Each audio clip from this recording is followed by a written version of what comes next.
ఉన్నాయి. మనమైతే హార్బర్ అనమాట, ఇది బోటింగ్ హార్బర్. ఈ బోటింగ్ హార్బర్ కాడి నుంచి మనం రైట్ సైడ్కి వెళ్తే బీచ్కి వెళ్ళే రోడ్ అయితే ఉంటుంది అనమాట. ఈ బీచ్కి వెళ్ళే రోడ్ అయితే ఇలా ఉంటుంది. మనకు రైట్ సైడ్లో బోట్స్ అయితే ఉంటాయి.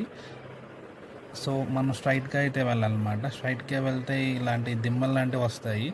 ఇది సముద్రము ఎక్కువ ఒడ్డు కొట్టుకెళ్ళిపోకుండా అయితే పిల్లర్స్ అయితే పెడతారనమాట.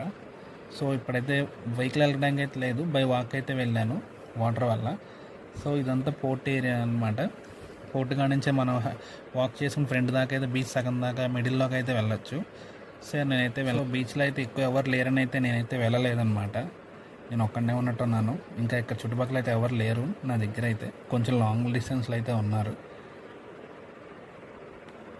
సో బీచ్ అంతా అయితే రష్ అయితే లేదు, ఖాళీగా ఉంది బీచ్ అయితే. ప్రజెంట్ అయితే ఎవరు లేరు. ఇవాళ సండే కూడా కాదు.